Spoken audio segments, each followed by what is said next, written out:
Is your quiz copy dull and boring? Do you have too many questions? Or too few? Does your landing page not convert? Are you promoting it enough? If the answer to these questions is yes, or even maybe, then keep watching.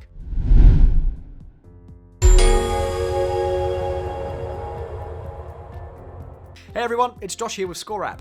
In this video, I'm going to reveal the 9 most common mistakes that people make when building quizzes, along with some examples of how you can fix them to make yours ultra successful. So let's get started. Number 1 is a bad landing page. This is the first thing that people see before taking your quiz, so make sure it's clear. Explain what your quiz is all about, why people should care, and how long it'll take to finish. You could even include a simple bullet point list that details the key benefits and rewards involved. It'll convert much better. Trust me. Mistake number 2 is not testing and tweaking the lead form. This is where you'll get contact information from visitors and turn leads into sales. So, make sure that you play around with where you put this in your quiz for the best results. Consider how much information you want from visitors too. A good rule of thumb is to only ask for vital information. Unnecessary forms will put people off. Number 3, dull and boring copy. The language in your quiz is really important. By all means, inject some of your brand's personality into your titles, questions, and descriptions to engage visitors. But remember, being clear is better than being clever, every time. And number 4 is not asking the right number of questions.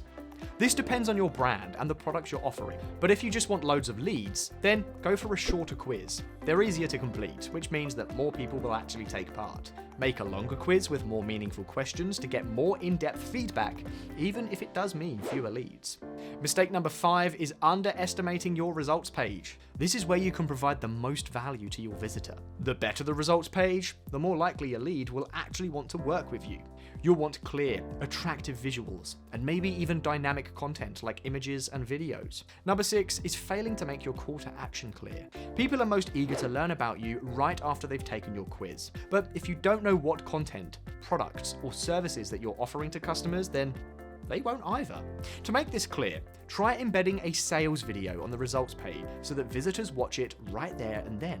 You can also nurture more reluctant customers with tailored content like books, video courses, and webinars. Mistake number 7 is going quiet. Even when people complete your quiz, they need to hear from you again. Make sure that you keep in touch with an automatic email sequence. Each email should have a valuable takeaway too, whether that's a story, a tool, tactic, or lesson. And while you can use emails to ask leads to buy from you directly, it's worth noting that at least 80% of your content should be content-driven, and 20% could be promotional. That way, you can be sure that you're giving customers lots of value. Number 8 is failing to review data regularly. Your quiz will bring in lots of interesting data about your visitors.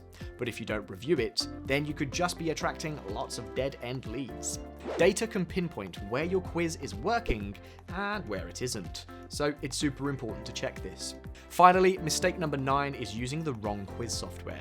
Luckily, that's where ScoreApp can help. Our quiz building platform gives businesses of all shapes and sizes everything they need to run a successful quiz funnel. So try it for free for 14 days at scoreapp.com.